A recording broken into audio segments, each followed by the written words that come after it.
Dans sa vie antérieure, notre protagoniste était un ancien dieu dragon, né en même temps que les dieux.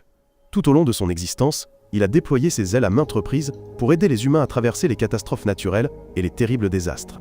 Cependant, une fois le danger passé, le cœur des gens a changé. Ils ne le regardaient plus avec des yeux reconnaissants. Au lieu de cela, effrayés par l'immense pouvoir du dieu dragon, ils ont commencé à être jaloux, à douter et finalement à le persécuter sans raison. Bien qu'il possédât une puissance inégalée, il n'a jamais résisté, acceptant silencieusement son destin. Et voici comment l'histoire commence. J'ai rouvert les yeux, renaissant en tant qu'humain ordinaire. Dans cette vie, je m'appelle Dolan, le deuxième fils d'une famille de fermiers près de la frontière du royaume. Mes parents sont toujours vivants et en bonne santé. J'ai aussi un frère aîné, et plus tard, un autre petit frère aîné. La vie dans ce village frontalier est simple. La plupart des gens vivent de l'agriculture. Il leur suffisait de travailler dur la terre pour vivre une vie confortable. Cependant, étant situé près de la frontière, le village était constamment menacé par les monstres et les bandits, et les soldats ne pouvaient pas tout protéger. Dans le village, les enfants doivent devenir indépendants tôt. À seulement 15 ans, mais Dolan, non, c'est moi maintenant. J'ai 16 ans, j'ai quitté la maison et j'ai commencé ma propre vie. Demain, j'ai pour mission d'enquêter sur la zone du marais. Les hordes de lézards ont disparu du marais depuis un mois. Comme était normalement le travail de la garnison, mon frère m'a conseillé de ne pas y aller seul. Mais, puisque tout le monde était occupé à monter la garde, j'ai décidé d'accomplir cette mission moi-même. J'ai l'air plus mature, calme et déterminé que mes pères. À mes côtés, j'avais aussi mon ami d'enfance, celui qui étudiait la magie avec moi. Nous nous aidions mutuellement, progressant de jour en jour. Un jour, après les cours, le chef du village a annoncé une nouvelle inattendue. Mademoiselle Christina, la fille d'une famille noble, resterait temporairement au village. Cette nouvelle a provoqué une effervescence parmi les villageois. Lorsque Christina est apparue, j'ai immédiatement réalisé que le pouvoir latent à l'intérieur de cette jeune femme N n'était pas ordinaire. Malgré cela, je suis resté calme, ne montrant aucune surprise. Ma vie quotidienne était assez occupée. En plus d'étudier et de m'entraîner, j'apportais toujours de la nourriture pour aider mes parents et prendre soin de ma famille. Mes parents ont toujours été harmonieux et chaleureux, nous donnant un amour inconditionnel. Mais ils s'inquiétaient de plus en plus de la carrière que j'avais choisie. Enquêter et affronter des monstres était trop dangereux. Ils me conseillaient souvent d'envisager de me marier tôt pour avoir une compagne qui prendrait soin de moi lorsque je serais loin. Cependant, je me contentais de sourire, affirmant que j'aimais la liberté et que le célibat était pour moi le véritable bonheur. Le jour où j'ai reçu ma mission importante est finalement arrivé. Enquêter sur les monstres dans le marais près du village. Ce jour-là, près de la moitié du village est venu me saluer. Les anciens joignaient les mains en prière. Les enfants s'accrochaient aux vêtements de leurs parents en me regardant, et elle, équipe de défense du village, s'alignait solennellement, s'inclinant devant moi comme s'ils me confiaient toute leur foi. Mon ami d'enfance avait soigneusement préparé une boîte de ravitaillement. Pendant ce temps, le professeur de magie fronçait les sourcils d'inquiétude, disant que lors d'une récente divination, il avait vu un mauvais présage, et m'avait dit de faire extrêmement attention à chaque pas. Ce marais était autrefois l'habitat d'attrayantes créatures humanoïdes. Elles avaient maintenant disparu, ce qui signifiait que le danger rôdait quelque part. Une fois arrivé, j'ai découvert la cause. Les esprits de la terre et les grands esprits étaient en discorde, rendant la zone impropre à la vie. Mais la surprise la plus inattendue fut l'apparition d'une lamia, esprit serpent, une créature légendaire capable de charmer les humains. Cette fille s'appelait Célina. Célina N était vraiment pas très douée. Ses tentatives de séduction me semblaient maladroites et étranges. Elle affirmait n'avoir aucune mauvaise intention, mais sa présence avait involontairement irrité les grands esprits. N'ayant pas d'autre choix, j'ai emmené Célina avec moi, déduisant que les récents tremblements de terre avaient provoqué la révolte des esprits, transformant cet endroit en zone dangereuse. Sachant que Célina pouvait utiliser la magie, je lui ai demandé sans détour si elle avait le courage de se battre à mes côtés. Célina comprenait que leurs éléments étaient naturellement incompatibles. Mais les lamias possèdent un type de magie spéciale, alors elle a accepté d'essayer. La bataille a commencé. J'ai chargé en avant, tandis que Célina a invoqué un serpent géant qui mordait fermement l'esprit de la terre. Saisissant l'occasion, j'ai brandi mon épée, lançant un coup fatal. Les deux coopérations furent parfaites, et l'esprit fut finalement vaincu. Cependant, Célina était maintenant couverte de boue, l'air complètement débraillé. Je l'ai aidée à retourner à sa tente, lui ai préparé des vêtements propres et un dîner chaud. Alors que nous étions assis ensemble, Célina m'a raconté l'histoire de la tribu Lamia. Elle m'a dit qu'à elle, âge de 17 ans, chaque Lamia devait quitter sa tribu et entrer dans le monde humain pour trouver un partenaire. C'est une règle ancienne et incassable, mais elle porte une malédiction. Les fluides corporels des Lamias contiennent un poison mortel. Si leur partenaire n'est pas assez fort physiquement, il ne pourra pas résister et mourra pendant l'intimité. La mère de Célina a rencontré son père lors d'un tel voyage, et c'est la force et la vitalité de celui-ci qui les ont sauvés tous deux d'un destin cruel. J écoutait, ne voyant en Célina qu'une jeune fille innocente et passionnée. Pour moi, elle était qu'une enfant naïve ayant besoin de protection. Avant de se séparer, Célina a soudainement dit qu'elle sentait que je devais être quelqu'un qui aimait beaucoup sa famille. Cette remarque innocente m'a figé. Puis, soudain j'ai eu une révélation. J'ai réalisé que dans ma vie antérieure, dans le corps d'un dragon, j'avais vécu une longue vie solitaire. Mais dans cette vie, en tant qu'humain, j'avais une famille, des parents, des frères et sœurs, et de vrais amis. Au départ, j'avais l'intention de mettre fin à cette étrange relation ici. J'ai donné à Célina une partie de mon énergie spirituelle pour la remercier de son aide. Mais étonnamment, la puissance spirituelle de la race des dragons était si forte qu'elle a effrayé Célina, rendant sa queue de serpent molle et tremblante. Je me suis contenté de sourire, la taquinant en lui disant que si nous nous revoyions, j'espérais qu'elle amènerait son mari visiter le village. Cependant, le voyage de Célina n'a pas été facile. Bien qu'elle désire trouver un partenaire, elle rencontrait constamment des obstacles à cause de son apparence particulière. Dès que les humains apercevaient sa queue de serpent, leur visage changeait. Ils paniquaient et s'enfuyaient, n'osant plus faire un pas. Cette peur répétée a rendu le cœur déjà fragile de Célina encore plus sensible, développant progressivement un sentiment de solitude et d'impuissance. Pendant ce temps, après avoir terminé mon enquête, je suis retourné au village, et j'ai continué à apprendre à mélanger des potions et des poisons avec Eri, sous la direction de notre maître. Eri était très habile avec ses mains agiles et ses mouvements précis. Rien à voir avec moi, qui suis toujours maladroit et embarrassé. Même en faisant de mon mieux, je faisais souvent pétiller les flacons, ou en émaner des odeurs âcres qui me piquaient le nez. Je me suis dit que dans ma vie antérieure, en tant que dieu dragon, je n'avais pas besoin de connaître ces petites potions. Mais maintenant, en tant qu'humain, je devais apprendre patiemment, car C était une compétence nécessaire à la survie. Notre maître ne nous a pas seulement enseigné à créer des potions courantes, mais il nous a aussi soigneusement montré comment préparer des antidotes. C était une connaissance essentielle pour ceux qui devaient régulièrement faire face aux monstres du village. À chaque repas, les villageois joignaient les mains et priaient la déesse de la terre. Une déesse que peu de gens connaissaient avait été ma proche amie lorsque J était encore sous ma forme de dieu dragon. Chaque fois que j'assistais à cette scène, je ressentais à la fois familiarité et distance, comme une partie d'un vieux souvenir qui persistait. Après les cours, j'ai commencé à m'entraîner physiquement davantage. Je courais autour du village tous les après-midi, puis je passais dans la zone de Davantel, équipe de défense pour aider à former les jeunes. De cette façon, j'acquérais plus d'expérience au combat, tout en créant un lien avec la prochaine génération du village. Pendant ces séances d'entraînement, j'ai soudainement remarqué une étrange odeur de champignons flottant dans la zone. Mon instinct m'a dit que quelque chose n'allait pas, alors, la nuit, j'ai décidé d'aller enquêter en secret. Dans l'obscurité, j'ai revu Célina, qui campait seule et se lavait le visage au bord du ruisseau. Surprise, dès être découverte, Célina renversa accidentellement sa bassine d'eau. Avec un réflexe rapide, je me suis immédiatement précipité, tendant les bras pour la protéger. Ayant été un dragon dans ma vie antérieure, je n'avais pas de notion claire du genre, pensant simplement que la beauté méritait d'eau, être admirée et respectée. Lorsque Célina m'a demandé à la hâte de fermer les yeux, J était très confus, ne comprenant pas pourquoi. Ce n'est qu'après avoir reçu une gifle de sa part que j'ai obéi docilement, le visage légèrement rougi par la honte. Célina m'a raconté qu'elle avait initialement prévu de se diriger vers le sud pour trouver un partenaire.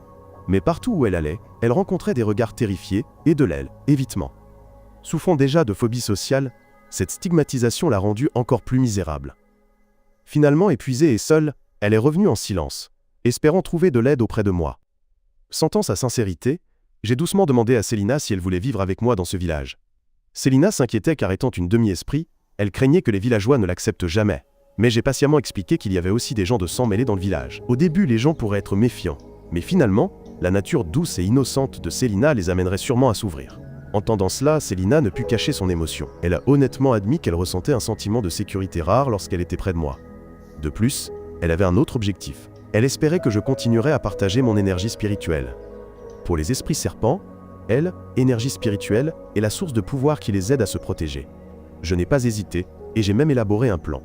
Quelques jours plus tard, la garde a continué à recevoir des carcasses de monstres abandonnés près de la lisière de la forêt, accompagnées de la silhouette vague d'un esprit serpent aperçu dans la nuit. Cette nouvelle a semé à la fois la peur et la confusion dans tout le village. Tout le monde savait que les esprits serpents étaient de puissants monstres, alors pourquoi apporteraient-ils des carcasses de monstres? Mais en voyant que ces animaux étaient encore comestibles et délicieux, beaucoup ont progressivement changé d'avis. Néanmoins, la vigilance n'avait pas complètement disparu. Le capitaine de la garde était préoccupé par le nombre croissant de monstres et prévoyait de se rendre à la capitale pour demander de l'aide.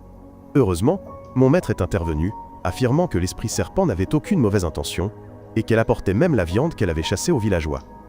Pour en être sûr, il a immédiatement tiré une divination. Le résultat a révélé un bon présage. L'apparition de l'esprit serpent était un signe positif. Cela a en partie rassuré les villageois. J était secrètement ravi que la vigilance envers Célina ait commencé à se dissiper. J'ai immédiatement informé Célina de la prochaine étape du plan. Lorsque le village organiserait une séance d'entraînement, je ferais semblant être perdu au milieu de la meute de bêtes, permettant à Célina d'apparaître et de me secourir. Si les villageois voyaient cette scène de leurs propres yeux, ils lui feraient plus confiance. Cependant, avant que le plan ne commence, un ours monstre géant est soudainement apparu, gâchant tous les calculs. Le fils du capitaine qui s'entraînait à proximité est devenu la première cible. Sans réfléchir, je me suis précipité pour sauver le garçon, mais J était rempli d'hésitation. Je ne pouvais pas utiliser la véritable puissance d'un dragon, de peur de blesser l'enfant. Au moment critique, Célina a soudainement bondi pour bloquer l'attaque. Ses yeux de serpent ont brillé d'une lumière envoûtante, forçant l'ours géant à faire demi-tour et à fuir profondément dans la forêt. Le capitaine, paniqué, m'a pressé de éloigner son fils du danger. Même si Célina avait sauvé une vie, la garde craignait toujours qu'elle ne soit une menace. Ils ont immédiatement remis en question ses véritables intentions, et je l'ai résolument défendu, affirmant que nous ne pouvions pas être ingrats. Célina a été touchée et a honnêtement dit que la raison pour laquelle elle apportait la viande de chasse au village était qu'elle espérait y vivre. Elle a également révélé que son père était humain, et qu'elle n'avait aucune mauvaise volonté envers l'humanité. Ces mots ont progressivement dissipé les soupçons dans le cœur de tous. Pour être plus sûr, le capitaine a cherché l'aide du prophète de l'El, Équipe. Pendant la cérémonie, le prophète a soudainement reçu un message divin de la déesse de la terre elle-même, affirmant que Célina était une fille au bon cœur. Cette révélation a dissipé toute hésitation restante. Après avoir été acceptée, Célina était tellement émue qu'elle s'est évanouie. Quand elle s'est réveillée, elle a été surprise de voir les villageois lui sourire et l'accueillir, lui offrant même une petite maison pour y vivre. Le capitaine, reconnaissant que Célina ait sauvé la vie de son fils, lui a préparé un cadeau spécial, un tas de coussins moelleux, pour qu'elle puisse confortablement enrouler sa longue queue. Célina était folle de joie. Les larmes coulaient. Après tant de jours d'errance, elle avait finalement trouvé un endroit où elle appartenait vraiment. Célina est devenue de plus en plus aimée par tout le village. Elle vivait heureuse et en harmonie avec eux. En voyant cela, Gis était très satisfait. J'ai vaguement réalisé que le message divin de la déesse de la terre N était pas seulement un rappel pour les villageois, mais aussi spécifiquement pour moi. Je savais clairement que les faveurs des dieux N n'étaient pas faciles à rembourser. Et cette nouvelle dette resterait à jamais gravée dans mon cœur. Cette nuit-là, dans l'obscurité silencieuse, mon âme a quitté mon corps mortel et est revenue dans le royaume divin. La forme du dieu dragon est apparue, ses écailles scintillantes et ses longues ailes obscurcissant le ciel. Je me suis incliné pour remercier la déesse de la terre. La déesse a rappelé de vieilles histoires, que dans le passé, j'avais semblé mépriser la vie. Il est vrai qu'avant, je ne me souciais pas beaucoup de la vie ou de la mort, mais depuis que j'ai ressenti la chaleur des mortels, j'ai trouvé que cette vie était vraiment belle. Sa voix résonnait doucement, me rappelant que la renaissance dans ce monde était vraiment merveilleuse. Mais elle espérait aussi que je vivrais différemment, sans sombrer dans la solitude de ma vie précédente. Elle m'a conseillé de m'ouvrir et de chérir ceux qui m'entourent. Et elle m'a également rappelé que Célina était une bonne fille et que je ne devais pas être stupide au point de la laisser échapper. Quand je me suis réveillé, avant que je n'ai eu le temps de réfléchir, Célina m'a tiré avec enthousiasme vers le champ pour déterrer des pommes de terre avec Christina. Le rire de Célina, l'air maladroit mais déterminé de Christina, et le soleil matinal jaune pâle m'ont fait me sentir vraiment serein. Je ne comprenais pas pourquoi cette vie humaine simple me réchauffait étrangement le cœur, tandis que la vie dans ce village frontalier écoulait paisiblement. De sombres nouvelles se propageaient. Des cas successifs de traite de femmes semaient l'inquiétude partout. Dans ce moment de chaos, le directeur de l'académie a reçu une lettre de Christina. Dans la longue lettre, Christina écrivait qu'elle vivait dans un village frontalier, un endroit difficile avec des étés brûlants, des hivers glaciaux et des terres stériles difficiles à cultiver. Cependant, les gens ici étaient sincères et pleins de compassion.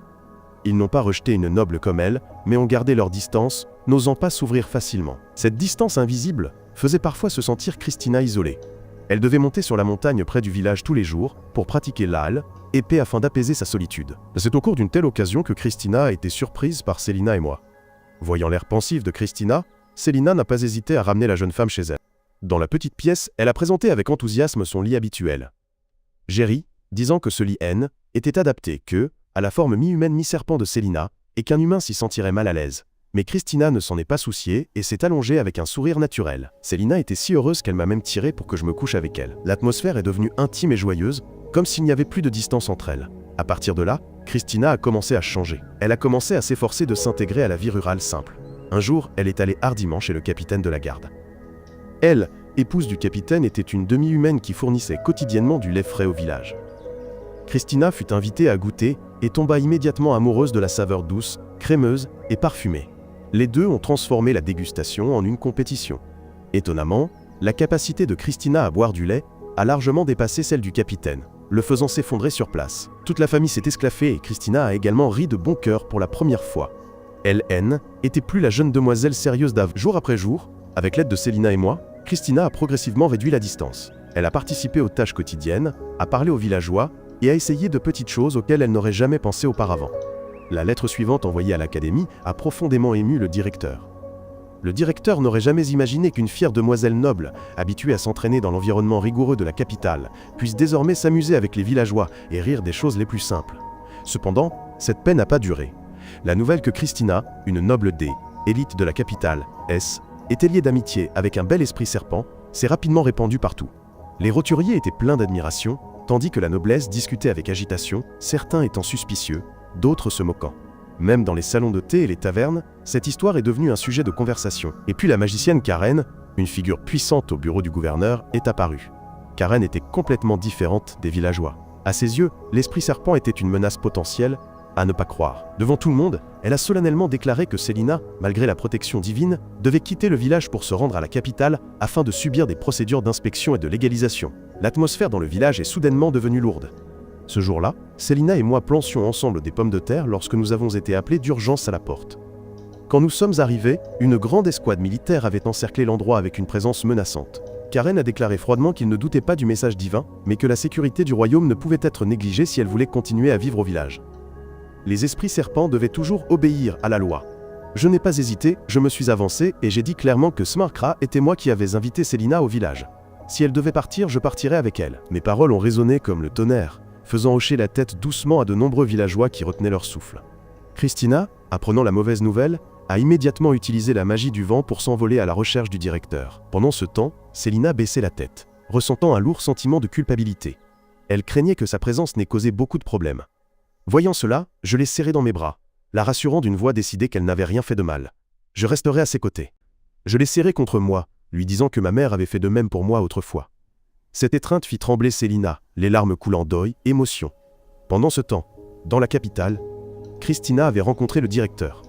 Le directeur a failli étouffer avec son thé en entendant l'histoire, mais il l'a rapidement rassurée en lui disant que Célina serait en sécurité grâce à la protection des divinités. Cependant, Karen était une magicienne du bureau du gouverneur, enquêtant directement sur les affaires de traite des femmes. Elle a exprimé des doutes, craignant que Célina ne soit accusée à tort. En fait, pendant le trajet de l'escorte, alors que Célina et moi nous reposions tranquillement, une responsable de village noble nous a soudainement fait descendre de la voiture. Il a baissé la voix, ses yeux pleins de sous-entendus, et a commencé à révéler des informations secrètes. Christina était extrêmement inquiète. Elle comprenait qu'une fois qu'elle était intervenue dans cette affaire, son statut noble risquait fort d'être examiné, et qu'elle pourrait même être tenue pour responsable d'une lourde implication. Au milieu de cette confusion mentale, étrange noble réapparut et nous conduisit, Célina et moi, auprès de la magicienne Karen. Étrangement, l'attitude de Karen était complètement différente de ce que Christina avait imaginé. Elle s'est montrée inopinément amicale, avec un sourire à la fois moqueur et sincère, disant que Célina était trop belle pour être arrêtée, et promettant de l'aider rapidement à accomplir les formalités nécessaires. Au début, en voix seule, écoutant, Célina et moi nous sommes sentis quelque peu soulagés. Mais un malaise indéfinissable persistait dans nos cœurs. Après que nous ayons tous deux assisté à une fête organisée par Karen, le noble qui l'accompagnait n'a pas hésité, et s'est immédiatement rendu auprès du directeur de l'académie. Cette fois, Karen a organisé une fête somptueuse et nous a invités tous les deux. La fête a commencé normalement, mais alors que nous étions légèrement ivres, Karen a soudainement baissé la voix et révélé des secrets horribles. Elle a raconté qu'elle avait eu des contacts répétés avec des esprits serpents, et a même ricané, lâchant une phrase glaçante selon laquelle les écailles de serpent étaient très belles, et qu'elles étaient tout aussi délicieuses une fois cuisinées. L'atmosphère à table est immédiatement devenue épaisse, comme recouverte d'une brume toxique. Nous nous sommes regardés avec inquiétude, un sentiment de mauvais augure montant dans nos cœurs.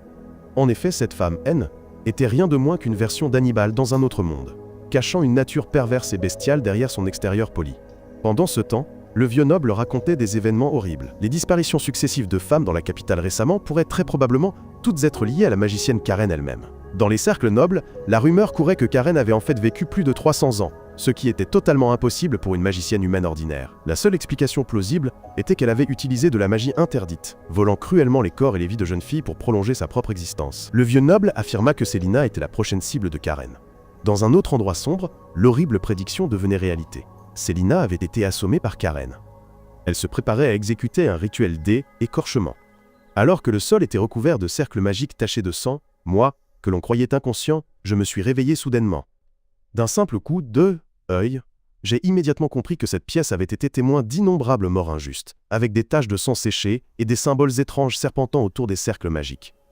Tout indiquait que Karen avait tué une multitude de personnes. Interrogée, Karen a calmement admis, se vantant même avec arrogance qu'elle ne se souvenait plus du nombre de victimes qu'elle avait traitées, sachant seulement que chaque fois, elle choisissait les plus belles parties de différentes races pour les greffer sur son propre corps. La peau des elfes, les jambes des humains, les cheveux des jeunes filles, tout est devenu matière première dans sa recherche dégoûtante. Plus horrible encore, ces actes cruels non seulement n'étaient pas punis, mais étaient même loués et admirés par certains nobles décadents. Célina s'est réveillée au milieu de cette scène, à la fois horrifiée et en colère. Elle a parlé d'une voix tremblante, ses yeux de serpent brillant d'une lumière de colère. Les personnes qu'elle avait blessées aspiraient aussi à vivre. Elle voulait aussi être heureuse. Mais Karen a répondu froidement d'un ton glacial. Elles étaient que des données de bas niveau sans valeur. Il valait mieux qu'elles deviennent ma substance nutritive. Elle ignorait que chacun de ces mots, chacune de ces phrases, était enregistré par une paire de boucles d'oreilles spéciales, un cadeau secret que le vieux noble nous avait donné, à Célina et à moi. Dès qu'elle eut les preuves en main, Christina a fait irruption avec une équipe de garde pour arrêter Karen sur le champ. Avec des témoins et des preuves tangibles, le crime fut révélé. Mais Karen gardait la tête haute, ses yeux déformés par la folie. Elle hurlait qu'il ne comprenait pas. Depuis son enfance, elle aimait la beauté, mais étant elle-même laide, elle l'a désirée et s'en est emparée. Elle a volé la chevelure soyeuse des jeunes filles, écorché la peau des elfes, pris les mains blanches comme neige des autres. Petit à petit, elle était transformée en une personne admirée par le monde entier. Elle reprochait à tout le monde de ne pas connaître le prix de cette perfection. Un rire fou résonnait dans la pièce. Et puis, acculée, Karen est devenue folle. La magie interdite a explosé dans son corps. Sa forme s'est tordue et déformée en une masse gélatineuse et dégoûtante, pleine de morceaux de peau humaine recousus. Elle était plus humaine, mais était devenue un monstre bizarre dont la seule vue donnait la chair de poule aux soldats, et personne n'osait agir. Dans ce moment terrifiant, Célina elle-même a utilisé ses yeux de serpent, activant un pouvoir spécial pour forcer Karen à rester immobile pendant quelques secondes. Ce bref instant est devenu une opportunité en or.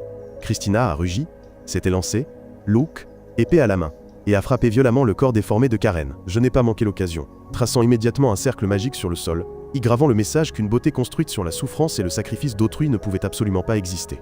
Lorsque le cercle magique s'est illuminé, sa puissance destructrice a submergé Karen, la réduisant en cendres. Tout était finalement terminé, mais le prix à payer était pas négligeable. Célina, pour avoir utilisé ses yeux de serpent interdits, a été placée en détention pour enquête. Je ne suis pas parti.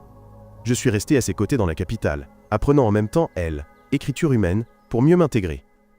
Le vieux noble et le directeur, sachant Célina innocente, ont géré les conséquences, s'excusant auprès d'elle de l'avoir utilisée comme appât pour Karen.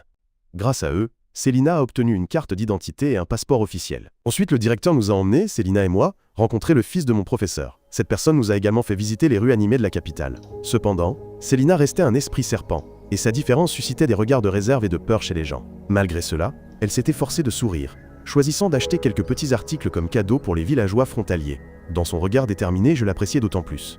Avant de partir, le professeur m'a directement demandé si je voulais m'inscrire à l'Académie royale.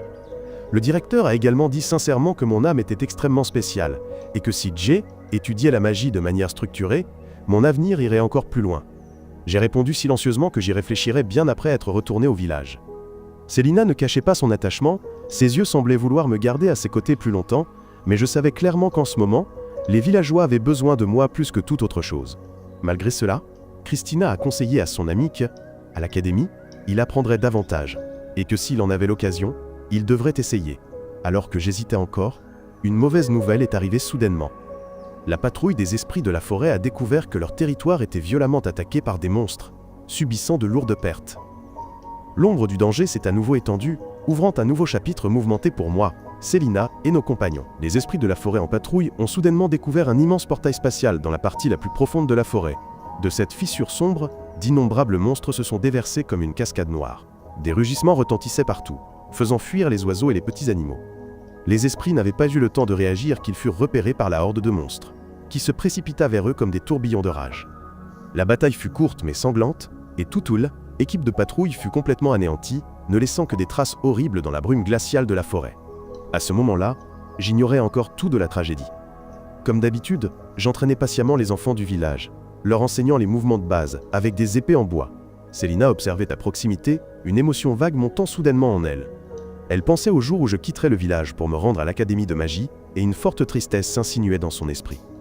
Cependant, Ces pensées furent rapidement interrompues lorsqu'un groupe d'enfants espiègles arriva en courant, gazouillant joyeusement et jouant sans cesse avec sa douce queue, rendant Célina à la fois embarrassée et amusée. À ce moment précis, Christina est apparue. Elle a exprimé son intention d'aller chasser dans la forêt avec moi. Au début, j'ai voulu refuser, disant que cette raison N n'était pas assez convaincante pour interrompre mon travail. Christina a dû proposer une autre raison. Il devait surveiller le troupeau de porcs qui paissait dans la forêt. Devant cette explication, il même était difficile de refuser, et j'ai finalement accepté. Ensuite, Christina, quelques gardes et moi avons conduit le troupeau de porcs plus profondément dans la forêt. Pendant que le troupeau se déplaçait, un porcelet s'est soudainement égaré, obligeant un garde à le suivre. Lorsqu'il l'a rattrapé, il a découvert que le porcelet était attaqué par une étrange créature. Au même moment, un tigre féroce est apparu et s'est précipité. Le garde, effrayé, ne pouvait pas résister. Mais heureusement, Balin est arrivé à temps pour le sauver. Cependant, le danger N n'était pas terminé lorsqu'un monstre surgit soudainement de l'ombre et attaqua directement Balin. Le cri de douleur de Balin résonna dans la forêt profonde, nous faisant, moi et les autres, nous précipiter à son secours. Le monstre en face était féroce, mais ne pouvait se comparer à la puissance d'un dragon. D'un seul coup puissant, je l'ai abattu. Christina demanda, stupéfaite, quel genre de créature était. Je répondis que ce N n'était pas un monstre ordinaire, mais un démon, spécifiquement un démon de bas niveau, mais rapide et puissant, très difficile à gérer. Alors que le monstre essayait de se relever après le coup, je lançai un rayon D, énergie précis qui l'affaiblit. Et Christina brandit rapidement son épée pour l'achever juste après. J'ai averti Christina que les villageois ne devaient absolument pas être au courant de l'apparition de démons, car si cette nouvelle se répandait, tout le monde paniquerait. Après notre retour, les anciens du village organisèrent immédiatement une réunion concernant la blessure de Balin. La discussion fut tendue, mais ils décidèrent finalement que Célina et moi irions enquêter dans la forêt. Christina insista également pour venir, mais en raison de son statut de noble, le chef du village refusa. Sur le chemin de la forêt, je mentionnai doucement que cela faisait longtemps que je n'avais pas eu l'occasion d'être seul avec Célina. En entendant cela, Célina rougit et répondit nerveusement qu'elle ferait de son mieux pour ne pas être un fardeau pour moi. Mais peu de temps après, ils découvrirent que Christina les suivait en secret. Face à nos regards interrogateurs, Christina expliqua que le village était également très important pour elle et qu'elle ne pouvait rester les bras croisés. Par conséquent, elle voulait aider à le protéger. Ensuite, ils se répartirent les tâches. Célina serait responsable du contrôle des monstres, tandis que Christina et moi nous occuperions de l'attaque. Tous trois continuèrent à s'enfoncer dans la forêt. Il n'y eut aucun signe inhabituel jusqu'à ce qu'une silhouette massive surgisse soudainement pour leur barrer la route, ce qui rendit immédiatement Christina tendue et la fit dégainer son arme, prête à se battre. Mais la scène qui suivit la stupéfia, car Célina s'approcha facilement et se lia d'amitié avec Vel, énorme créature. J'expliquai qu'auparavant les monstres avaient toujours peur de moi, mais qu'ils ne montraient plus de crainte, ce qui me laissait perplexe également. Christina trouvait difficile de comprendre comment Célina et moi pouvions être en harmonie avec les monstres. Célina lui rappela qu'elle était elle-même un monstre. Ce n'est qu'à ce moment-là que Christina s'en souvint et se sentit embarrassée d'avoir oublié ce détail. Un petit monstre s'approcha timidement de Christina. Célina lui donna une pomme et lui demanda d'essayer de le nourrir. Christina obtempéra, puis lui caressa doucement la tête et ressentit involontairement une simple joie. Célina expliqua que ces monstres approchaient en réalité les humains uniquement parce qu'ils avaient faim. Normalement, ils n'avaient aucune intention d'attaquer. Je remarquai que si des créatures aussi puissantes étaient repoussées de leur habitat, était que quelque chose d'anormal se passait certainement au plus profond de la forêt. Pendant la pause, Célina regarda soudain Christina et la complimenta sur sa beauté. J'acquiesçai également, faisant rougir Christina d'embarras. Célina demanda, curieuse, le secret pour accroître son charme, pensant que si elle y parvenait, sa magie d'enchantement serait plus puissante, l'aidant à trouver un partenaire plus facilement. Je souris et dis qu'avec son apparence actuelle, Célina était déjà assez séduisante. Ce compliment amena Célina à croire à tort que j'avais l'intention de l'épouser et qu'elle n'avait donc plus besoin de changer. Alors que Célina était absorbée par ses pensées, une aura anormale émana soudainement des profondeurs de la forêt. Une orbe magique fut projetée et tomba près d'eux, contenant une petite elfe inconsciente. Avant qu'ils n'aient pu enquêter, d'innombrables autres démons affluèrent, les encerclant. Grâce à leur expérience précédente, mon groupe n'eut pas beaucoup de difficultés. 2 des monstres tentèrent même d'utiliser leur corps pour bloquer les attaques. Mais je transformai mon bras en forme de dragon et les écrasai. Une fois la bataille terminée, la petite elfe se réveilla et se présenta comme Marle. Il exprima sa gratitude d'avoir été sauvé et expliqua qu'il avait fui ici après avoir été pourchassé par une armée de monstres. Christina espérait que Marle pourrait fournir des informations utiles sur la situation dans la forêt. À ce moment-là, je réalisais que nous étions encerclés par un autre groupe, mais leur attitude n'était pas hostile, plutôt prudente. Lorsque ce groupe abaissa ses armes, un groupe d'elfes apparut de la forêt.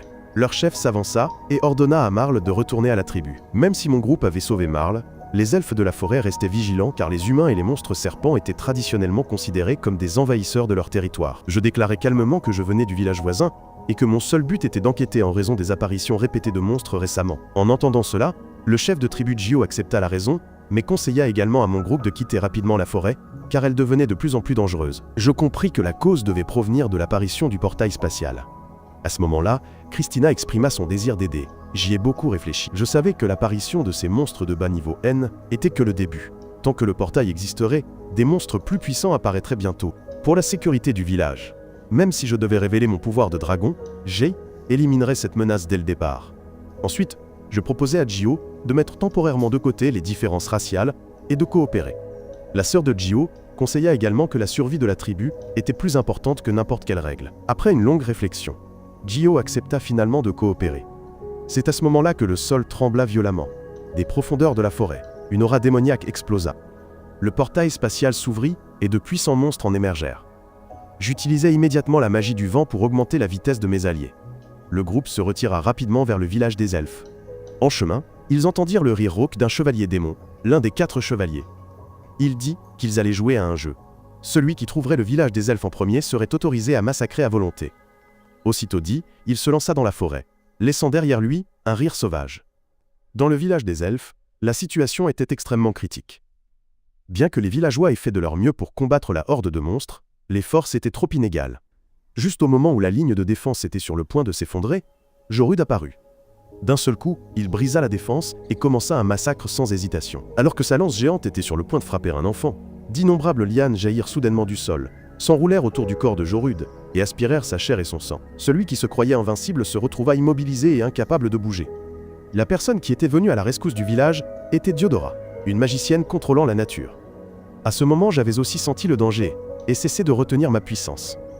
Je libérai ma magie de dragon, anéantissant de larges sections de monstres. J'ai également donné la gemme de cristal spirituel de la Terre, que j'avais obtenue précédemment à Christina et Selina. Grâce à cela, toutes deux purent lancer de puissants sorts. Lorsque la puissance des 3 fusionna, tous les monstres de la zone furent instantanément anéantis. Pendant ce temps, au centre du village, Diodora faisait face à Jorud. Elle l'accusa d'avoir commis des crimes contre la nature. Jorud répliqua en se moquant qu'il n'existait dans ce monde qu'un seul péché, la faiblesse.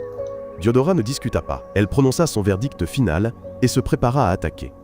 Mais à cet instant, toutes les lianes qu'elle avait invoquées se desséchèrent soudainement. Une autre silhouette apparut, un autre chevalier démon. Jorud ne montra aucune gratitude, mais blâma plutôt son coéquipier. Elle dit froidement que sa mission était de sonder les faiblesses de l'adversaire. Face aux 2 chevaliers démons, Diodora ne fléchit pas. Alors qu'elle s'apprêtait à libérer le pouvoir de la nature, elle découvrit qu'elle ne pouvait plus sentir la vie autour d'elle. La raison était que les jardins floraux de la forêt avaient été entièrement détruits par Rafflesia sur le chemin. Diodora attaqua avec colère, mais Rafflesia répondit qu'il y avait toujours une lutte pour la survie entre les fleurs, et qu'elle devrait en fait le remercier. Les lianes de Diodora furent facilement neutralisées par la barrière de Rafflesia. La puissance qui avait autrefois maîtrisé Jorud disparut complètement. La raison était que Rafflesia était un esprit floral, mais du type de la fleur géante des enfers qui dévore les autres esprits. Malgré cela, Diodora n'eut aucune peur. Elle concentra toute sa force dans des attaques successives et, dans un moment d'inattention, blessa Rafflesia. Cependant, cela ne fit qu'irriter davantage l'ennemi. Il contre-attaqua violemment et Jorud se joignit également à l'assaut. Enfermé par 2 puissants ennemis, Diodora S épuisa progressivement et tomba. Sa puissance magique s'affaiblissait rapidement. La mort était proche. Juste au moment où les 2 chevaliers se préparaient à lancer le coup de grâce. Un éclair descendit du ciel, les repoussant tous 2 sur des dizaines de mètres. La personne qui apparut au bon moment, N, était autre que moi. Alors que tout était encore chaotique, je ne me souciais pas de l'environnement immédiat, mais m'approchai immédiatement de Diodora pour lui demander si elle était blessée. Cet acte mit Jorud en colère, lui qui n'aimait de toute façon pas les humains. Il tenta immédiatement de se jeter sur moi pour attaquer, mais avant qu'il n'ait pu frapper, Christina s'avança et l'arrêta. Rafflesia, par derrière, essaya aussi de m'attaquer par surprise, mais une flèche tirée de loin intercepta à temps son intention. Je dis calmement que ce était le village de la tribu des elfes et que les étrangers ne devaient pas sous-estimer la force et la détermination de ceux qui avaient vécu et protégé cette terre pendant des générations. Au même moment, du plus profond de la forêt, une aura sombre résonna, plus obscure que tout ce qui était apparu auparavant. Un immense portail spatial trembla, émettant une magie noire dense et une silhouette gigantesque en sortit. Était l'un des derniers généraux démons du royaume démoniaque qui avait brisé le sceau pour s'incarner. Jorud voulait régler rapidement les choses avant l'arrivée de son patron.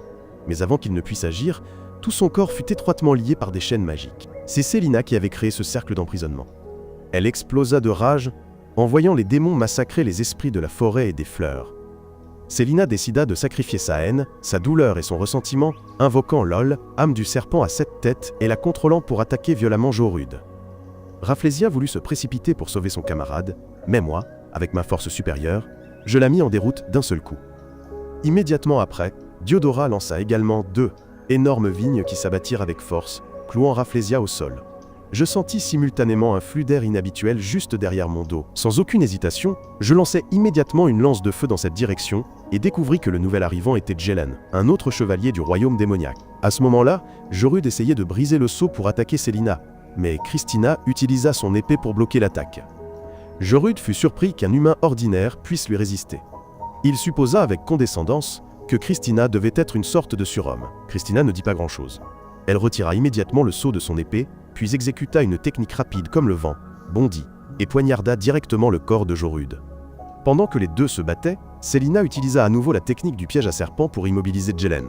Il se moqua, affirmant que cette technique N était pour lui qu'une légère démangeaison. Mais Célina n'avait pas l'intention de reculer. Elle restait déterminée à retenir son adversaire. Alors que Jelen se préparait à lancer un coup fatal sur Célina, je réussis à la protéger à temps. Je concentrai toute ma puissance de dragon dans ma main droite et lançai un coup de poing puissant qui projeta au loin un colosse comme Jelen. J'avais l'intention d'achever mon adversaire sur le champ, mais juste à ce moment, le dernier général démon des 4 chevaliers démoniaques, Yorg, apparut. Je reconnus immédiatement que Yorg était différent des 3 autres. Les chevaliers précédents conservaient leur instinct démoniaque, aimant torturer leurs adversaires et tourmenter leur proie. Mais Yorg était différent. Il dégageait une aura féroce, ses yeux brillants prouvant qu'il aspirait à un combat honorable. Yorg balança ses 2 grandes épées pour m'attaquer et j'utilisai ma fine épée pour parer. À cet instant précis, le souffle du dragon en moi explosa, figeant Yorg qui se souvint d'une silhouette familière du passé. Je lançai sans cesse de violentes contre-attaques, ne laissant à Yorg aucun temps pour réfléchir. Christina, Célina et Diodora étaient toutes extrêmement surprises, car elles ne s'attendaient pas à ce que je puisse dominer un adversaire aussi puissant. Yorg devint encore plus excité. Il dit qu'il n'aurait jamais cru affronter un jour un adversaire aussi fort. Je cessai de me cacher. Je révélai la véritable identité de Yorg, qu'il était différent des 3 autres parce qu'il n'était pas un démon ordinaire, mais un dieu déchu. Yorg n'en tint pas compte. Au contraire, il me regarda avec grand intérêt, car je portais moi aussi un grand secret.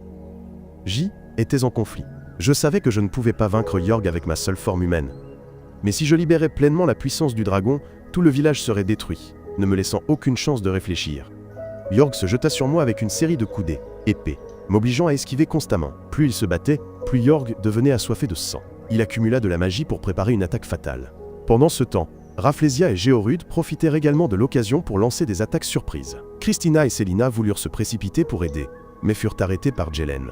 Lorsque les 3 lancèrent leurs attaques simultanément, je fus obligé d'abandonner mon hésitation. J'explosai ma puissance de dragon pour tout arrêter. Non seulement j'ai facilement neutralisé les attaques venant de derrière, mais j'ai aussi tiré un flux d'énergie droit sur Rafflesia et Jorude, les blessant tous 2 gravement. Yorg éclata de rire, disant que je ne pouvais certainement pas être vaincu par de si basses attaques sournoises. Mais si je pouvais endurer sa prochaine technique, il relâcha immédiatement une source de pouvoir magique immense, formant une colonne de lumière noire d'encre, tirée droit sur moi.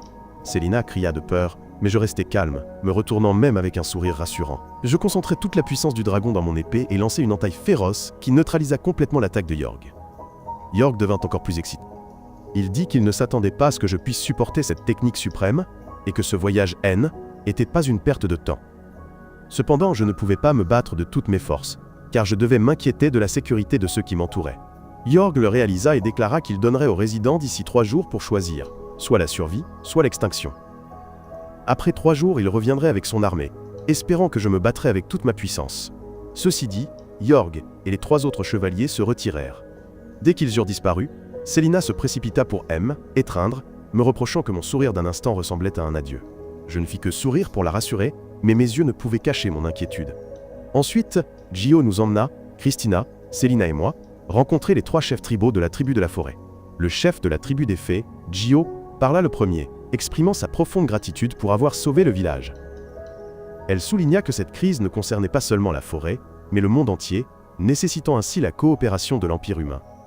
À ce moment précis, une silhouette apparut derrière la porte. Était la directrice de l'Académie de magie qui était venue assister à cette réunion importante. Cette forêt était la patrie de la directrice, elle ne pouvait donc jamais ignorer les changements imminents. Son attachement à la terre où elle était née pesait lourd sur son cœur. Chaque branche et chaque brin d'herbe semblaient l'appeler par son nom, lui rappelant qu'il était de sa responsabilité de la protéger à tout prix. Le chef de la tribu des fées comprenait aussi cela. Elle dit que la tribu des fées n'allait pas rester les bras croisés à attendre que l'ennemi attaque dans 3 jours, car si elle ne faisait que se défendre passivement, elle finirait par être anéantie. Au lieu de cela, la tribu des fées lancerait une offensive, cherchant à détruire le portail de téléportation du royaume démoniaque. Elle était convaincue qu'une fois le portail détruit, et grâce à la capacité d'auto-régénération de cette ancienne forêt, tout reviendrait progressivement à la normale. Les arbres repousseraient, les fleuresses, épanouiraient, et la vie inonderait à nouveau tous les coins. Pendant ce temps, dans un tout autre endroit, Yorg et Rafflesia déversaient leur rage. Tous deux massacraient sauvagement les soldats démons, chaque coup d'eau, épée semblant libérer toute la fureur de leur échec face à moi lors de la bataille précédente. Les cris des démons résonnaient sur le champ de bataille, mais ne semblaient pas apaiser la rage dans leur cœur. Voyant cela, Jelen intervint, leur rappelant que les soldats démons N n'étaient pas une ressource illimitée, ni des outils qu'ils pouvaient tuer à volonté. Ils ne pouvaient pas seulement devenir un exutoire à leur colère. Les paroles de Jelen étaient à la fois un avertissement et une expression claire de son dégoût face à la témérité et à égoïsme de ses camarades. Yorg était alors plongé dans de vieux souvenirs, se remémorant son combat contre moi. Le souvenir était si clair qu'il était impossible de se tromper. Jish était bien celui qu'il avait affronté lorsqu'il était un dieu de la guerre lors d'une bataille acharnée contre le dieu déchu et la légion démoniaque. Il avait été témoin de l'apparition du dieu dragon. Même s'il ne pouvait expliquer pourquoi le dieu dragon était transformé en humain, une excitation extrême montait en lui, la plus forte de toute sa vie, à l'idée de pouvoir combattre un adversaire aussi puissant. Il sentit que toutes ces années passées dans le royaume démoniaque n'avaient pas été vaines. De retour au village de la tribu des fées, je trouvai Diodora. Elle était assise en silence, pleurant les fleurs perdues. Autrefois la fierté de la forêt profonde, mais maintenant détruite par le massacre des démons. Je m'approchai. Je demandai si je pouvais les toucher, ce qui surprit initialement Diodora. Je n'avais d'autre intention que de l'aider à guérir les blessures qui lui restaient sur le corps. Bien que Diodora s'y opposa fermement, ne voulant pas que les autres s'inquiètent pour elle, je fus direct. J'utilisai directement énergie du dragon pour la transfuser dans la blessure. Dès que cette source d'énergie fut en contact, la blessure, qui avait été infiltrée par énergie démoniaque et semblait incurable, se referma rapidement. Diodora ne put cacher son étonnement. Elle dit que je était vraiment pas comme un humain ordinaire. Je souris légèrement, répondant qu'elle pouvait simplement me considérer comme un humain avec un peu de magie. Ensuite, je retournai à ma résidence, où les filles avaient commencé un goûter. L'atmosphère semblait très paisible, mais le sujet de conversation dériva naturellement vers l'apparence et la silhouette de chacune. Je restais assis en silence, calmement, observant tout. Mais mon regard serein rendit les filles extrêmement embarrassées. Elles ne pouvaient supporter mon regard, me reprochant doucement de ne pas dévisager leur corps de la sorte. Je restais imperturbable, convaincu qu'admirer la beauté n'était pas quelque chose qu'il fallait éviter. Incapables de discuter davantage, les filles décidèrent finalement que de telles conversations privées ne se poursuivraient qu'en l'absence d'hommes. Lorsque le goûter se termina, Célina débarrassa ma vaisselle, mais sa main trembla légèrement, une oscillation qui, échappa pas à mes yeux perçants. La nuit tomba alors que l'obscurité enveloppait silencieusement la forêt. J'ai vu Célina debout, pensive. Admirant le paysage magnifique, le clair de lune, éclairait, rendant son apparence encore plus fragile. Mais ses mains ne cessaient de trembler. Je ne me suis pas empressé de demander immédiatement. Je me suis tenu silencieusement à côté d'elle, profitant ensemble de la beauté de la nuit forestière. Un moment plus tard, sentant que Célina était quelque peu calmée, je lui ai doucement demandé si elle avait peur. Célina secoua légèrement la tête, sa voix basse. Elle a dit que ce n'était pas de la peur. Elle a raconté que pendant la bataille contre le général Jelen, une seule commande au serpent à 7 têtes et un peu plus de puissance lui aurait suffi pour l'achever. Bien qu'elle sût qu'il était responsable d'innombrables morts d'esprits et de fleurs, au moment décisif elle n'avait pas pu agir. À cause de cela, Célina se sentait inutile, faible et blâmable. J'ai écouté.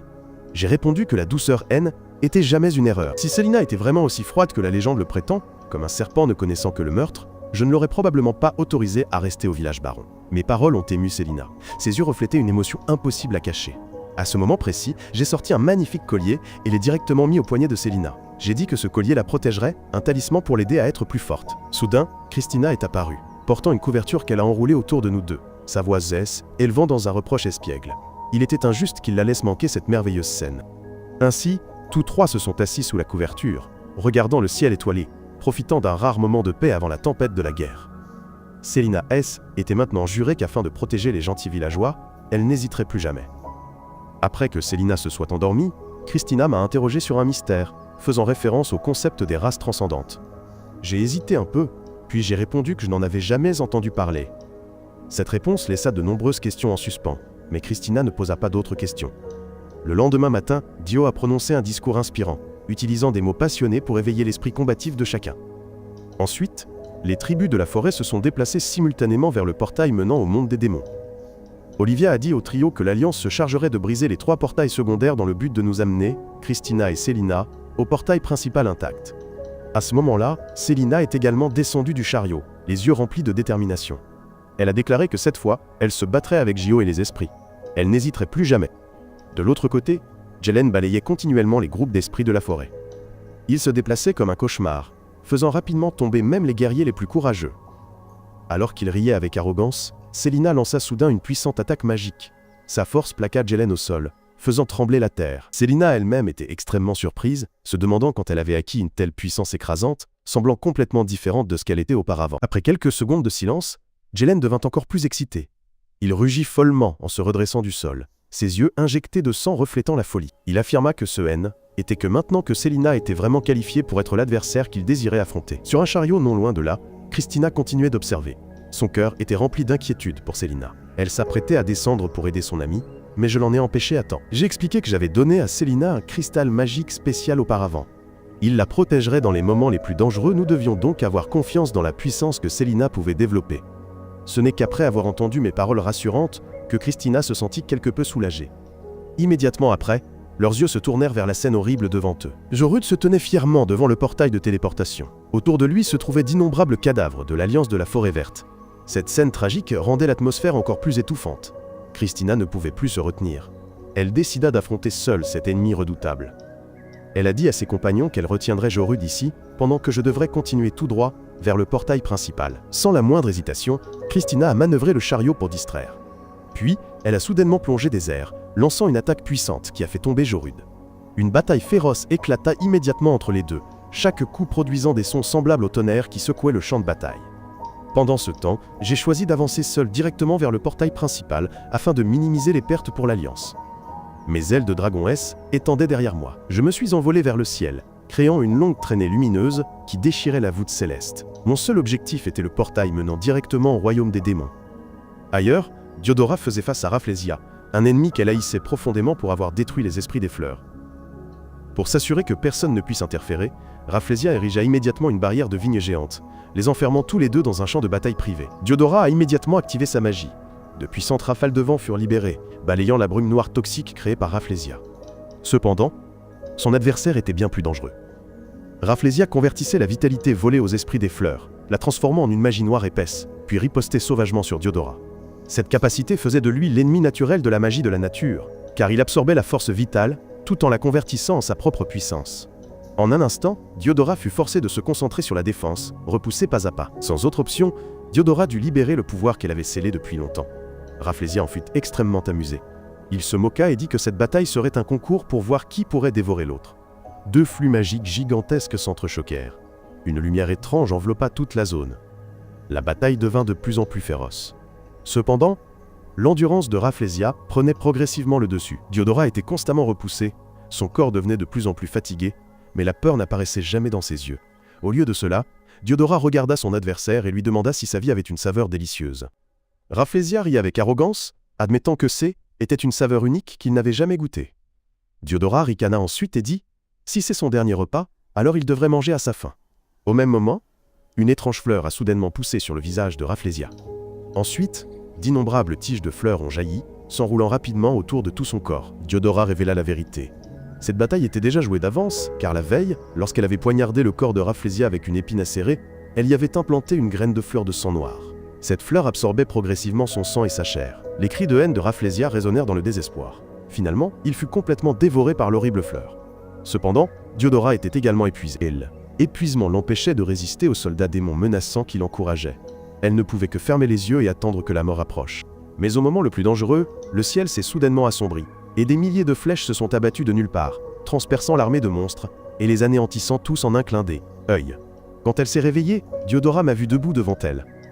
Je n'avais pas seulement éliminé l'ennemi, mais j'avais également créé un bouclier protecteur, la guérissant tout en assurant sa défense. Émue, Diodora exprima sa gratitude, mais immédiatement après, son regard s'arrêta sur les ailes de dragon derrière mon dos. Elle affirma que je était certainement pas un humain ordinaire. J'ai simplement souri légèrement. J'ai dit que je étais bien humain, mais que mon âme, dans une vie antérieure, avait été celle d'un dragon. Cela semblait logique, Après avoir dit cela, je me suis retourné, et j'ai continué vers le prochain portail du royaume des démons. Diodora se dépêcha de proposer de m'accompagner. Mais j'ai secoué la tête, disant que j'y volerais, et qu'elle ne pourrait probablement pas suivre. Entendant cela, Diodora rougit légèrement. Elle suggéra avec hésitation que si je la portais pour voler, ne serait-ce pas mieux? Mais j'ai simplement secoué légèrement la tête. Je croyais que la bataille imminente contre Yorg serait plus favorable si j'y faisais face seul. Cela dit, mes ailes de dragon battirent fort et je disparus dans le ciel. À ce moment-là, la situation de Célina était très dangereuse. Son corps était grièvement blessé. La queue de serpent de l'ennemi l'avait transpercée, la clouant à un arbre desséché. Les esprits de la forêt ont dû risquer leur vie, se battant jusqu'au sang pour la sauver. Gio retira immédiatement l'éclat de son corps, ayant l'intention d'utiliser la magie pour soulager la douleur. Mais à sa grande surprise, le bracelet que je lui avais donné se mit à briller de 1000 feux. Grâce à cela, sa blessure grave guérit rapidement, à la stupéfaction de tous. Phil conseilla immédiatement à Célina de battre en retraite car si elle continuait à se battre, toute l'équipe risquait de être complètement anéantie. Pendant ce temps, sur un autre champ de bataille, Christina réalisait progressivement sa faiblesse face à Jorud. Bien qu'elle lui infligeât constamment des blessures, toute guérissait rapidement. Jorud la complimenta en disant que Christina était vraiment de la race des surhommes, mais elle se demandait toujours la signification réelle de ce terme. Jorud expliqua ensuite que la race des surhommes était constituée d'individus rares, nés d'humains ordinaires et faibles, mais qui possédaient une force dépassant de loin les limites humaines. Pour cette raison, ils étaient souvent rejetés par la société humaine. Cependant, la race des surhommes était aussi la principale menace pour les démons. Même un démon déchu, un dieu déchu ou un ancien dieu dragon pouvait être vaincu par eux. Il a également révélé que le héros qui avait autrefois vaincu l'ancien dieu dragon dans la légende appartenait aussi à la race des surhommes. Après ces explications, Jorud demanda à Christina de révéler sa véritable puissance. Christina comprit finalement que le pouvoir qu'elle détenait était destiné à éliminer les ennemis se trouvant devant elle. Sans aucune hésitation, elle libéra tous les sceaux sur son épée, se précipita en avant et lança une série de techniques puissantes. Après seulement quelques coups d'épée, épée incessants, Christina réussit à vaincre Jorud, mettant fin à la vie de ce démon dangereux. D'un autre côté, Yorg avait reconnu ma présence. Il ne put cacher son excitation, s'inclina immédiatement avec respect et dit qu'il avait autrefois servi le dieu de la guerre et qu'il avait été témoin de la bataille bouleversante entre le dieu de la guerre et moi. Depuis lors, il avait toujours attendu avec impatience l'occasion de m'affronter directement. Quand je lui ai demandé pourquoi il osait me défier tout en connaissant mon identité, Yorg répondit calmement qu'il croyait pouvoir gagner parce que J était devenu humain. De plus, dans cette forêt je ne pouvais pas exercer toute ma puissance. Ainsi, Yorg proposa que nous allions dans le monde démoniaque pour une véritable bataille décisive. Au même moment, Phil, après avoir conseillé à Célina de partir rapidement, s'avança immédiatement seule sur le champ de bataille. Célina ne pouvait que s'en vouloir de sa faiblesse. Même si elle était dit qu'elle devait être plus forte face à l'ennemi, elle ne pouvait toujours pas être assez cruelle pour agir. De toute évidence, tout le monde avait besoin de son aide. Pourtant, son corps trahit sa volonté, s'effondrant au sol, incapable de résister. Ce n'est qu'en entendant les cris désespérés des esprits de la forêt que Célina reprit peu à peu ses esprits. Cette bataille n'était pas seulement pour elle, mais aussi pour la survie de ses compagnons, elle ne pouvait donc pas continuer à reculer. À ce moment précis, le bijou que je lui avais offert s'illumina soudain, comme pour répondre à la détermination ravivée dans son cœur. Juste au moment où Jelen s'apprêtait à tuer Phil, Célina arriva à temps, attachant fermement son adversaire avec des chaînes, puis lançant un autre coup de poing magique féroce. Jelen tenta de contre-attaquer, mais fut projeté loin. Illen était pas en colère, mais plutôt excité, car seuls de tels adversaires méritaient qu'il utilise toute sa puissance. Cependant, il n'avait pas anticipé que le pouvoir de Célina avait changé. Elle déploya la technique des 7 serpents, mais cette fois, les 7 têtes de serpents fusionnèrent en une seule tête de dragon géante. Jelen fut incapable de résister et fut détruit sur le champ. Sur un autre front, j'avais mis les pieds sur le territoire démoniaque et pouvais enfin libérer librement la puissance du dieu dragon. Yorg était rempli d'excitation. Considérant que sa vie était honorée d'avoir l'occasion d'affronter l'un des 7 dragons primordiaux, il lança immédiatement sa technique d'assassin, le double massacre du ciel et de la terre, pour me finir. Mais d'un seul coup, épée, j'ai facilement brisé cette compétence ultime. Pendant ce temps, l'Alliance de la Forêt avait également approché le portail de téléportation. Sachant que Yorg et moi nous étions lancés dans la bataille dans le monde démoniaque, les 3 anciens discutèrent rapidement de la destruction du portail. Bien que cette méthode soit considérée comme lâche, comparée à la vie des habitants de la forêt, ils pensaient qu'il n'y avait pas lieu d'hésiter. Lorsque Célina et Christina arrivèrent, toutes deux s'opposèrent immédiatement à cette décision. Les 3 anciens se retrouvèrent dans une situation difficile, car, pendant qu'ils se disputaient, de puissants ennemis pouvaient émerger du portail à tout moment. De plus, si J échouait, les conséquences pour l'ensemble du peuple seraient imprévisibles. En tant que dirigeant, Ils étaient en droit de remettre en question le fait de confier la vie de tous les habitants à ma seule personne, juste en raison de la foi de Célina et Christina. À ce moment-là, Célina fit remarquer que j'aurais pu choisir d'attendre les renforts de l'Empire, mais que j'avais choisi de me battre de toutes mes forces uniquement pour la survie des peuples de la forêt. Diodora ajouta également que s'ils fermaient le portail de téléportation maintenant, mériteraient-ils encore d'être appelés les enfants de la forêt? Gio et Phil déclarèrent aussi que s'ils devaient faire un acte aussi lâche, ils préféreraient tomber sur le champ de bataille. Face à la détermination inébranlable de la jeune génération, les trois anciens ne purent que soupirer, admettant que la vieillesse les avait rendus craintifs, et qu'ils avaient failli commettre une erreur. Pendant ce temps, moi, à l'intérieur du monde démoniaque, je submergeais complètement Yorg. Un seul coup de poing projeta l'adversaire au loin. Cependant, plus Yorg était acculé, plus il se battait férocement, attaquant sans relâche. Commençant à m'ennuyer, j'ai poussé le rugissement du dieu dragon, si puissant que Yorg ne put-elle éviter et fut projeté en arrière, mais Yorg n'abandonna pas facilement. Il se précipita à nouveau. Néanmoins, J était déterminé à ne pas le laisser prolonger la bataille. Après seulement quelques coups d'eau, épais précis, Yorg s'effondra complètement. J'affirmais que la détermination de cet individu peine n'était pas inférieure à celle du dieu de la guerre Adette, puis je déclarais que mon épée représentait les innombrables vies de la forêt que Yorg avait massacrées. Yorg se sentit reconnaissant pour ma reconnaissance, mais il maintint qu'il ne regrettait rien de ses actes, après quoi son image disparut complètement. De loin, une mystérieuse démone observait toute la bataille. Me voyant, elle se montra excitée, croyant que l'ancien dragon n'avait finalement pas disparu. Et cette fois, elle avait une nouvelle chance de jouer avec vous. Pendant ce temps, au portail de téléportation, tous les habitants de la forêt éclatèrent de joie en me voyant émerger seul, indemne après la bataille. Tout le monde poussa un soupir de soulagement, puis détruisit le portail ensemble, mettant fin au danger sur le champ. Pour célébrer la victoire, les habitants de la forêt organisèrent un grand festin. Dans cette atmosphère festive, Christina et Célina apparurent vêtus des costumes traditionnels des chefs de tribus elfiques, ce qui me laissa stupéfait. Mon regard franc et audacieux rendit les deux filles mal à l'aise. Je ne cachais pas mes compliments, louant leur beauté. Lorsque Christina fut emmenée par d'autres femmes pour discuter, je ne manquai pas l'occasion et invitai Célina à danser au son de la douce musique typique des esprits. Célina pouvait à peine cacher ses sentiments pour moi et les montrait très clairement. Cependant, était naïf, ne reconnaissant pas les sous-entendus dans ses paroles. À la fin de la soirée, lorsque Célina, ivre, s'effondra sur mes genoux, elle dormit d'un sommeil paisible. À ce moment-là, une chanson lointaine attira mon attention, me faisant suivre le son. Il s'avéra que Christina se tenait seule et chantait. La chanson racontait les exploits du brave homme et du dragon blanc, alors qu'ils vainquaient ensemble le dragon maléfique, évoquant en moi de profonds souvenirs. Quand la chanson fut terminée, j'ai demandé son origine, et j'ai appris qu'il s'agissait d'une chanson transmise depuis des générations dans la famille de Christina. Lorsque j'étais curieux de connaître la fin après la défaite du dragon maléfique, Christina n'a pu répondre que la chanson s'arrêtait là sans suite.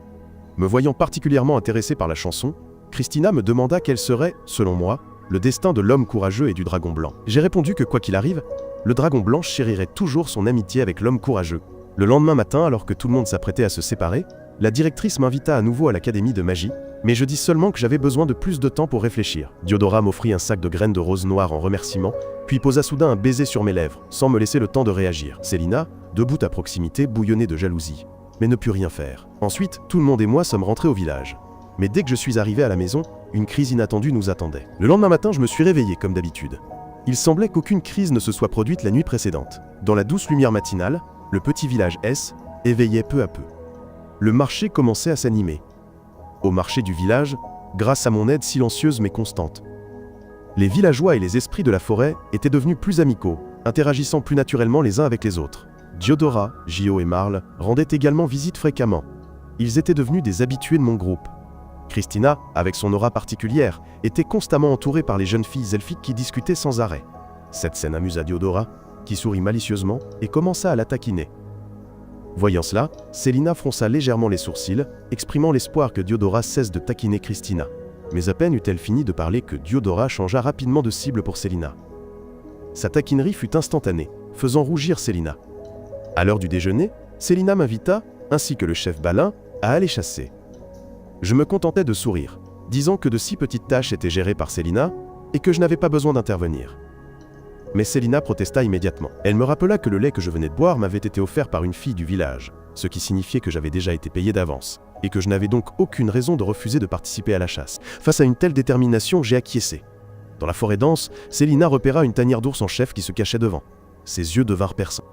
Elle utilisa immédiatement la magie pour forcer l'ours géant à se montrer. Dès qu'ils en eurent l'occasion, Balin et les soldats se précipitèrent, leurs lames glaciales entaillant le corps de l'animal. Cette scène me fit involontairement froncer les sourcils, mon cœur se serrant. J'ai immédiatement bloqué l'ourson restant, demandant à voix haute pourquoi ils agissaient ainsi. Le chaos dans la forêt était terminé. Ces monstres n'ont jamais attaqué les humains de leur propre chef. Alors, quelles raisons ont-ils pour ce massacre insensé ? Balin s'est contenté de rire avec dédain, me raillant être trop naïf. Pour lui, un monstre sera toujours un monstre. Tant qu'ils existeront, le risque de nuire aux humains sera toujours présent. Si un jour quelqu'un est blessé, qui sera tenu responsable ? Ces paroles ont reçu l'approbation de plusieurs soldats. Même Célina a soupiré légèrement, disant que malgré les différences, les monstres restaient un danger pour les humains. Ces mots m'ont rendu plus étranger que jamais. Était comme si la distance invisible entre moi et les autres était agrandie. Portant ce fardeau, je suis rentré chez moi, cherchant un peu de paix dans le travail des champs familiers. J'ai pris soin de chaque parcelle de champ, arrosant chaque bouquet de fleurs.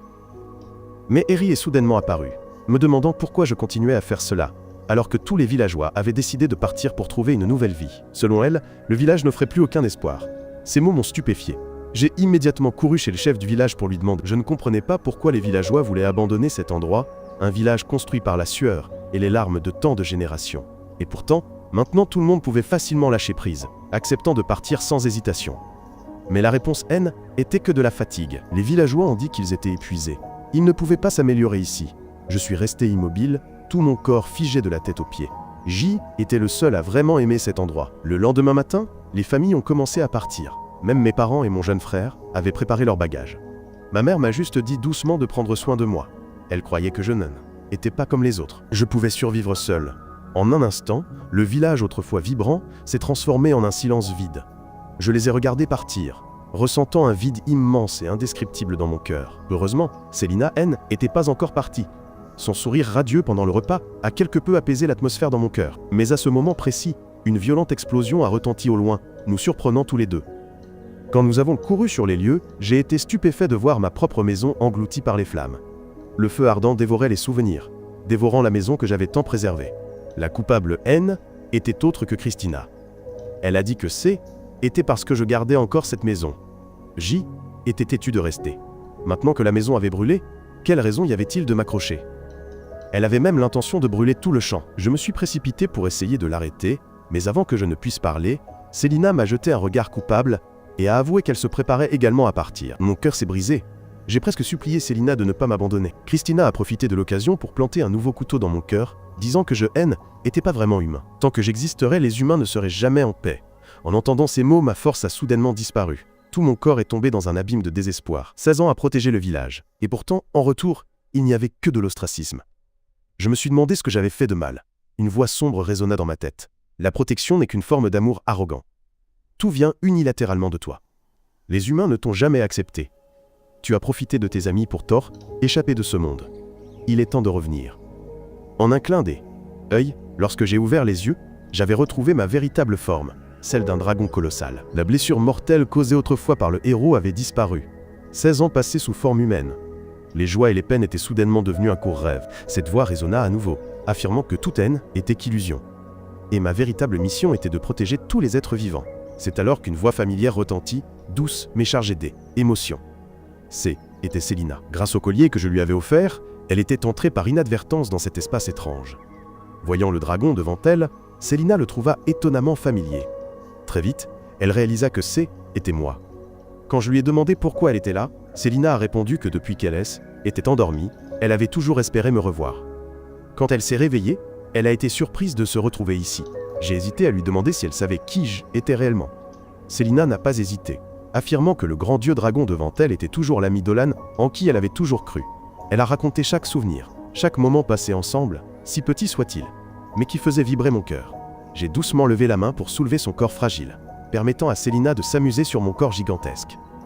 Ses sincères remerciements ont réchauffé mon cœur. Célina a dit que j'avais sauvé la solitude dans son cœur.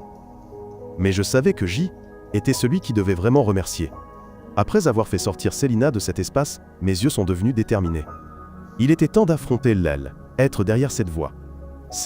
Était la déesse maléfique de la destruction et de l'oubli, la plus grande ennemie de ma vie. La déesse maléfique a dit froidement que Dolan pouvait tromper tout le monde, mais jamais elle. L'histoire d'avoir été gravement blessé par le héros n'était pas la vérité. En fait, j'avais activement saisi cette opportunité. utilisant le héros pour mettre fin à ses longs jours amers sous forme de dragon. J'avais volontairement abandonné ma divinité, mon sang de dragon, et même moi-même. Un être qui avait voulu abandonner ainsi. Comment pouvais-je maintenant vivre si calmement, comme si rien de même était lié? J'ai admis en silence qu'il y avait eu un moment où j'avais trouvé cette existence si lourde, si épuisante que j'avais voulu disparaître. Mais après être devenu humain, j'ai expérimenté une vraie vie pour la première fois, à travers l'amour de mes parents, les liens avec mes voisins, la douceur de Célina et les souvenirs avec Christina. Ils m'ont fait réaliser le vrai sens de la vie. Et maintenant, quiconque ose se mettre en travers de mon chemin, quiconque ose toucher à la vie que je chéris, je jure de ne jamais faire preuve de pitié. Entendant ces mots, Calvite éclata en rire. Elle a déclaré avec arrogance que Sue était son monde. Si je voulais partir, je devais d'abord la vaincre. Dès qu'elle eut fini de parler, j'ai lancé un coup de poing dévastateur, projetant la déesse maléfique au loin. Au moment où je m'apprêtais à porter le coup de grâce pour mettre fin au combat, Calvite a soudainement levé les mains en signe de reddition. J'ai alors dit froidement que, à travers ce cauchemar, j'avais vraiment développé le désir de détruire Calvite. Cependant, je savais aussi clairement que cette puissance terrifiante n'existait que dans cette vie. Une fois que je continuerais la réincarnation, mon âme de dragon serait progressivement érodée, finissant par se désintégrer dans le néant. Était la malédiction que les dieux maléfiques avaient imposée sur moi collectivement. Entendant cela, Calvite laissa échapper une expression de tristesse.